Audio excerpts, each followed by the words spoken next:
Students, हमने पिछली video में ग्लोब्स और मैप्स के बारे में पढ़ा था। हमने देखा कि ग्लोब और मैप क्या होते हैं, उनका क्या क्या यूज़ होता है। और हमने साथ में ये भी देखा था कि जो मैप है वो बहुत अच्छे से अर्थ की इंफॉर्मेशन को रिप्रेजेंट नहीं कर पाता है, इसलिए हम मैप प्रोजेक्शंस का यूज़ करते हैं। मैप प्रोजेक्शंस देखिए क्या होते हैं। Map projection is a way, तो मैप प्रोजेक्शन देखें, a map projection is a way to show a drawing of the earth on a flat surface. A flat surface के ऊपर अर्थ को शो करता है, अर्थ की ड्राइंग को शो करता है। All flat maps have some distortion. जितने भी फ्लैट मैप होते हैं उनमें कुछ ना कुछ तो चेंज होता ही है, डिस्टोर्शन कुछ ना कुछ ज़रूर होगा। A map can either show correct size और करेक्ट शेप। एक मैप है जो या तो उसका करेक्ट साइज दिखा पाएगा या अर्थ की करेक्ट शेप दिखा पाएगा। दोनों ही चीज़ें, करेक्ट साइज और करेक्ट शेप, एक ही टाइम पे कैन नॉट बी शोन। तो both correct size and shape can not be shown at the same time. दोनों ही चीज़ें एक साथ ठीक से नहीं दिखा पाता है। तो इसलिए जो कार्टोग्राफर होते हैं, जो मैप बनाते हैं, वो अलग अलग मैप प्रोजेक्शंस यूज़ करते हैं अलग अलग तरीके की नीड्स को पूरा करने के लिए। जैसे कोई आर्मी का मैप है, उसके लिए कोई अलग मैप प्रोजेक्शंस यूज़ करेंगे। किसी सिटी का मैप है, उसके लिए वो अलग मैप प्रोजेक्शन यूज़ करेंगे, ताकि अलग अलग नीड्स को हम मीट कर सकें, अलग अलग नीड्स को हम पूरा कर सकें। तो देखिए यहाँ पे डिफरेंस क्या होता है मैप और ग्लोब में, वो देखते हैं। Difference between maps and globes. तो मैप है, map gives a 2 dimensional representation, whereas globe gives 3 dimensional representation of the earth. ये तो हमने पहले ही देख लिया कि मैप 2 डायमेंशनल रिप्रेजेंटेशन है, जबकि ग्लोब एक 3 डायमेंशनल रिप्रेजेंटेशन है अर्थ की। Map gives a distorted view of the earth's surface, but globe gives a true representation of the earth because it is spherical in shape like earth। तो ये भी हमने देखा कि जो मैप है वो क्या होता है, वो एक डिस्टोर्टेड व्यू है अर्थ की सरफेस का, बल्कि जो ग्लोब है वो एक ज़्यादा बेहतर रिप्रेजेंटेशन है अर्थ की, क्योंकि वो भी स्फेरिकल शेप में होता है जैसे कि अर्थ होती है। Therefore globes are much more accurate, इसलिए ग्लोब ज़्यादा एक्यूरेट होते हैं, ज़्यादा सही होते हैं as compare to maps. Maps के कंपेरिजन में map show various signs and symbols of physical और जियोग्राफिकल फीचर। मैप है जो वो अलग अलग साइंस और सिंबल्स यूज़ करते हैं किसी भी चीज़ के जियोग्राफिकल और फिजिकल फीचर्स को दिखाने के लिए। जैसे अब हम अगले टॉपिक में सिंबल्स को ही पढ़ेंगे। जैसे रेलवे को किसी अलग सिंबल से डिफाइन किया जा सकता है। जैसे आपको किसी मैप में दिखाना है कि कहाँ कहाँ पे रोड है, तो रोड के लिए एक अलग सिंबल होता है जिससे हम डिफाइन कर सकते हैं। और कहीं पे हमें माउंटेन दिखाना है तो हम अलग अलग सिंबल से उसको अच्छे से डिफाइन कर सकते हैं, दिखा सकते हैं मैप्स के अंदर। जबकि ग्लोब में ऐसा नहीं होता है। ग्लोब में आपने देखा हो तो वो एक सीधा एक स्फेरिकल शेप होती है, पर उसमें अलग अलग सिंबल्स का हम यूज़ नहीं कर सकते। Map can show railway network, map हमें railway network, highway, climate condition भी दिखा देता है। Map can be made to suit the needs of tourism and transportation. Map हमारी टूरिज्म की और ट्रांसपोर्टेशन की नीड्स को पूरा करने के लिए अलग अलग तरीक़ों से बनाया जा सकता है। एंड सेवरल अदर पर्पजेज, और पर्पज़ के लिए, जैसे हमने पीछे बात की थी, आर्मी के लिए अलग स्पेशल मैप्स होते हैं। आर्मी बहुत एक्सटेंसिवली मैप्स का यूज़ करती है अपने स्ट्रेटेजिक पर्पज़ के लिए। Whereas globe can not do so, लेकिन ग्लोब का हम ऐसे यूज़ नहीं कर सकते। Map can give an enlarged view of very small area. Map एक बहुत छोटे से एरिया का भी बहुत अच्छे से अनलार्ज व्यू दिखा सकता है। फॉर एग्जाम्पल ये सिटी और even a block in your city, तो आपकी सिटी या फिर कोई भी ब्लॉक आपकी सिटी में, फिर as the globe can not do so, पर ग्लोब नहीं दिखा सकता। फॉर एग्जाम्पल अगर आप अपने स्कूल को सर्च करेंगे या फिर अपने स्कूल वाले नियर बाई रोड को सर्च करेंगे, तो बहुत ही अनलार्ज करके उसकी व्यू को दिखा पाएगा, जबकि ग्लोब ऐसा नहीं कर पाएगा। मैप्स आर पोर्टेबल, मैप्स बहुत ही पोर्टेबल, आपको पता ही है, तो कागज़ होते हैं तो फोल्डेबल हैं, जबकि ग्लोब पोर्टेबल नहीं होते हैं। वो तो इतना बड़ा है, स्फेयर है, बॉल की शेप में है, तो उसे कैरी करना मुश्किल है। लेकिन मैप्स को कैरी करना आसान है। तो मैप्स आर पोर्टेबल मीन्स उनको कैरी करना ईजी है। And a person can carry A series of map, तो पर्सन किसी भी मैप को, उसकी सीरीज़ को किसी भी फाइल में लेकर जा सकते हैं टू वर्क अपन, जिसके ऊपर उन्होंने काम करना है। जबकि ग्लोब पोर्टेबल इतने नहीं होते, ग्लोब को हम इतनी जल्दी से कहीं से नहीं लेके जा सकते, क्योंकि वो बड़े होते थोड़े साइज में। मैप थोड़े बुक की शेप में होते, पेपर की शेप में होते, वो ईजिली पोर्टेबल होते हैं। अब देखिए एक मैप के अंदर क्या क्या एसेंशियल फीचर्स होते हैं।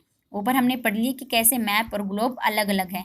मैप एक अच्छी रिप्रेजेंटेशन तो एक अच्छी रिप्रेजेंटेशन तो है अर्थ की, पर वो हर चीज़ को नहीं, वो हर चीज़ नहीं दिखा सकता। जबकि हम मैप को किसी भी छोटी सी चीज़ को भी अनलार्ज करके हम मैप के अंदर देख सकते हैं। तो ये मैप थोड़ा हमारा पोर्टेबल होता है और हमारे ग्लोब पोर्टेबल नहीं होते।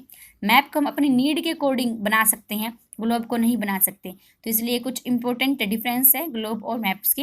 और अब हम पढ़ेंगे कि एक मैप के अंदर क्या क्या चीज़ें हैं जो ज़रूरी होती हैं। What are the essential features of map, map के अंदर कौन कौन से एकदम एसेंशियल, एकदम इम्पोर्टेंट, अर्जेंट फीचर्स हैं जो एक मैप के अंदर होने ही चाहिए। तो सबसे पहली चीज़ होती है मैप टाइटल। तो मैप टाइटल का मतलब है कि किसी भी मैप के अंदर एक टाइटल तो होना ही चाहिए। फॉर एग्जांपल अगर आप कोई मैप पढ़ रहे हैं तो आपको पता तो होना चाहिए वो किस चीज़ का मैप है, तो वो टाइटल होना चाहिए। अगर आप मान लो आप अपनी सिटी का मैप पढ़ रहे हैं तो आपकी सिटी का टाइटल होना चाहिए। अगर आप ये देख रहे हैं कि कहाँ कहाँ पे स्कूल है तो उसका भी एक टाइटल होना चाहिए कि ये स्कूल्स हैं। तो मैप टाइटल वही बताते हैं। The map title tells you what the map is all about. Map का टाइटल बताता है कि ये मैप किसके बारे में है। What feature it is suppose to display, ये इसका कौन सा फीचर, कौन सी विशेष बात है जो इसके बारे में बताना चाहता है। इट कैन बी फाउंड, और एक मैप का टाइटल हमें कहाँ मिलता है, या तो वो ऊपर बिल्कुल टॉप पे लिखा होता है या फिर मैप के नीचे बॉटम पे लिखा होता है। अब मैप स्केल, जो दूसरा एसेंशियल फीचर है मैप का, वो है map scale. A map scale is ratio of distance between to places on a map. तो मैप स्केल क्या है, दो प्लेसेस के बीच के डिस्टेंस का रेशो है to the actual distance between those places on the ground.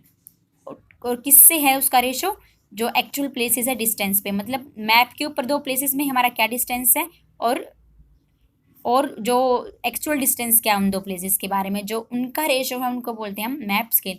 जैसे कि कोई मैप स्केल गालो 1:10,000 मीन्स है कि 1 सेंटीमीटर किसी भी मैप में वो 1 किलोमीटर के बराबर अर्थ के सरफेस पे दिखाया गया है। तो जो अर्थ का 1 किलोमीटर है वो मैप के अंदर 1 सेंटीमीटर से रिप्रेजेंट किया जाएगा। तो ये मैप स्केल से बताया जाता है। Most maps have a distance scale printed on it which can be used to measure the distance between places। ज़्यादातर मैप्स में क्या होता है, जो डिस्टेंस का स्केल होता है, जैसे ये एक स्केल है ऐसे दिखाया ही होता है, ये स्केल है जो ये ऐसा मैप के अंदर ही दिखाया होता है ताकि बेहतर तरीके से प्रेडिक्ट कर पाएँ कि क्या दो प्लेसेस के बीच का डिस्टेंस है। डिफरेंट मैप्स में यूज़ डिफरेंट स्केल, अलग अलग मैप अलग अलग स्केल यूज़ करते हैं। If the scale of map says 1 centimetre equal to 1 kilometre, अगर कोई स्केल है मैप का जो ये कह रहा है कि मैप का जो 1 सेंटीमीटर है वो अर्थ के 1 किलोमीटर के बराबर है, तो it is a large scale map. तो ये लार्ज स्केल मैप है और it can show many features, और ये बहुत सारे फीचर्स को दिखा सकता है। लार्ज स्केल मैप शोज ए small area. Large scale map का क्या बेनिफिट है, वो छोटे से एरिया को बहुत ही ग्रेट डिटेल में, बहुत ही ज़्यादा डिटेल में इंफॉर्मेशन के साथ दिखा सकता है। A map, small scale map shows a large area in less detail. और स्मॉल स्केल मैप में क्या होता है, एक बहुत बड़ा लार्ज एरिया कम डिटेल्स में दिखाया जाता है। A map showing a large area such as country is called a small scale map. तो कोई एक मैप है, जैसे कोई कंट्री को दिखा रखा है, तो वो है तो कंट्री कितनी बड़ी, पर उसको छोटे में दिखाया हुआ, तो उसको क्या बोलेंगे हम, is called small scale map, उसको हम स्मॉल स्केल मैप बोलेंगे। और इससे अपोजिट अगर कोई सिटी है, सिटी होती है वैसे छोटी है पर उसको बहुत अच्छे से दिखाया हुआ है, तो उसको हम क्या बोलेंगे, लार्ज स्केल मैप। मैप को हम कैन बी शोन, ये इस तरीके से पहले मैंने बता दिया कि मैप स्केल को इस तरीके से दिखाया जाता है, ऐसे आपकी मैप पे होता है। Thus if we use a ruler, ruler को अगर हम यूज़ करेंगे, रूलर मतलब scale, to measure the distance between two points, दो पॉइंट को के डिस्टेंस को मेज़र करने के लिए, तो हम उसकी एक्चुअल डिस्टेंस को कैलकुलेट कर सकते हैं। अगर हम रूलर की मदद लें दो पॉइंट को मेज़र करने के लिए मैप के ऊपर, तो हम उसको उसके एक्चुअल डिस्टेंस को, उन प्लेसेस के एक्चुअल डिस्टेंस को हम बता सकते हैं। अब देखिए डायरेक्शंस, डायरेक्शंस कैसे देखी जाती है। तो आपने कोई कंपास पढ़ा ही होगा, देखा होगा, अगर नहीं देखा होता, देखा है तो ये देख लीजिए, ऐसा होता है कंपास। इस पे ऐसे 4 नीडल होती है जिसमें 4 डायरेक्शंस मार्क होती हैं, नॉर्थ, साउथ, ईस्ट, वेस्ट। तो ये ऐसा एक कंपास होता है। एक कंपास रोज और a figure on a map display the 4 direction, ये 4 डायरेक्शंस बताता है, नॉर्थ, ईस्ट, साउथ, वेस्ट। जो इनके डायरेक्शंस के बीच में, इन direction in between these cardinal points, in 4 cardinal points के बीच में हम और भी इंटरमीडिएट डायरेक्शंस भी देख सकते हैं, जैसे कि north east, north west, south east, इनको क्या बोलते हैं हम, इंटरमीडिएट पॉइंट्स, जो इनके बीच में है। नॉर्थ और ईस्ट के बीच में जो डायरेक्शन होगी, जो पड़ेगा, उसको बोलेंगे हम north east. Map generally have an arrow और line with N written on top. तो कोई भी जो मैप है उसके ऊपर एक जनरली एक एरो होती है, लाइन होती है, जिससे पता चल जाता है कि ये एन लिखा होता है, जिससे पता चल जाता है कि ये नॉर्थ है। The north line indicates the north direction, वो नॉर्थ लाइन क्या बता दिया कि ये नॉर्थ डायरेक्शन है। Once we know the north, अगर हमें एक बार बस ये पता चल गया कि नॉर्थ है कहाँ है, तो हम सारी डायरेक्शंस को समझ सकते हैं, क्योंकि हमें पता है नॉर्थ के नीचे साउथ मिलेगी, उधर ईस्ट मिलेगी, उधर वेस्ट मिलेगी। तो by seeing the north line, हम केवल नॉर्थ लाइन से मैप के ऊपर बता सकते हैं कि हिमालय है वो हमारे इंडिया के नॉर्थ में लाई करता है। तो आपको पता ही है हिमालय इंडिया के मैप में नॉर्थ पे होता है। We can find out the direction with the help of a compass. हम कंपास की मदद से भी अलग अलग डायरेक्शंस देख सकते हैं। कंपास क्या है, एक इंस्ट्रूमेंट है हैविंग ए मैग्नेटिक नीडल। इसकी जो नीडल होती है वो मैग्नेटिक होती है, जो हमेशा नॉर्थ पोल की तरफ पॉइंट कर रही होती है।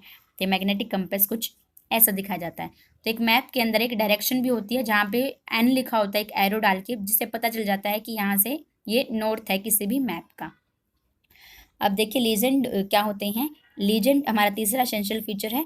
Legends every map has a key और a legend at the bottom of the map to explain the symbols and colours used in the map. एक लीजेंड होता है या फिर एक की होती है हर एक मैप के नीचे, जो बताती है कि कौन से सिंबल कौन से कलर किस तरीके से मैप में यूज़ किए गए हैं। तो देखिए कुछ सिंबल्स और कुछ मैप्स मैं यहाँ पे आपको दिखा रही हूँ। तो इनको ये सिंबल हैं ये हमें बताते हैं कि ये किसको रिप्रेजेंट करते हैं। तो इन सभी को हम लीजेंड बोलते हैं। ये हमेशा मैप के नीचे होते हैं, जो हमें ये मदद करने में मदद करते हैं कि क्या चीज़ क्या रिप्रेजेंट कर रही है, क्या चीज़ किस कलर से रिप्रेजेंट की गई है। तो इस तरीके से हम मैप को पढ़ते हैं। अब जो हमारा अगला टॉपिक है use of conventional symbols in map. Map का कन्वेंशनल सिंबल्स हम मैप के अंदर कैसे यूज़ करते हैं। तो देखिए मैंने ये फिगर दिखाई आपको। ये देखिए कि इंटरनेशनल बाउंड्री है तो वो हमेशा ऐसे डॉटेड लाइन में मिलेगी। जो स्टेट बाउंड्रीज है इसकी जो ये भी ऐसे डॉटेड लाइन में मिलेगी। थोड़ी थोड़ी नैरो सी होगी, थोड़ी इनमें विड्थ कम होगी, थोड़ा डिस्टेंस कम होगा इन पॉइंट्स के बीच में। रोड को मेटालिक अनमेटालिक रोड को हम ऐसे करते हैं, किसी डैम को हम ऐसे रिप्रेजेंट करते हैं, फॉरेस्ट एरिया को ऐसे ट्री से रिप्रेजेंट करते हैं। तो देखिए ऊपर यही लिखा हुआ है, we can not possibly show different features like tree, mountain, railway line, bridges.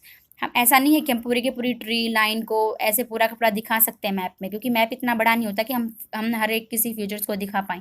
तो हम उसके लिए क्या यूज़ करते हैं, सिंबल्स यूज़ करते हैं इन देयर एक्चुअल शेप और size on map to represent these features. इन फीचर्स को रिप्रेजेंट करने के लिए वी यूज सिंबल्स, हम सिंबल्स यूज़ करते हैं। These symbols help us to understand maps better. इन सिंबल्स की मदद से हम मैप को अच्छे से समझ पाते हैं। Which the maps which are internationally accepted and used all over the world are called conventional symbols. तो वो सिंबल्स जो इंटरनेशनली एक्सेप्टेड हैं और पूरे वर्ल्ड में यूज़ किए जाते हैं उनको बोलते हैं हम कन्वेंशनल सिंबल्स। और कुछ कन्वेंशनल सिंबल्स की ये फिगर आपको दी हुई है। Some features are depicted by using certain colour. कुछ जो फीचर है वो कुछ सर्टेन कलर से दिखाई गई हैं, जैसे कि वाटर बॉडीज़ हैं। जैसे यहाँ पे देखो लेक ये ब्लू कलर में दिखाई हुई है। Water bodies are always shown in blue colour. और जबकि जो स्नो है वो हमेशा वाइट कलर में दिखाई जाती है, प्लेन्स ग्रीन कलर में दिखाई जाते हैं, हाईलैंड्स येलो कलर में दिखाई जाते हैं और माउंटेन्स ब्राउन कलर में दिखाई जाते हैं। तो इस प्रकार से अगर हम सिंबल यूज़ करते हैं, सिंबल के यूज से मैप को ज़्यादा ढंग से हम समझ पाते हैं और सिंबल हमें अलग अलग चीज़ों को अलग से देखने में मदद करता है। तो ये कुछ कन्वेंशनल सिंबल्स है जो वर्ल्ड वाइड एक्सेप्टेड हैं, जिनको यूज़ किया जाता है।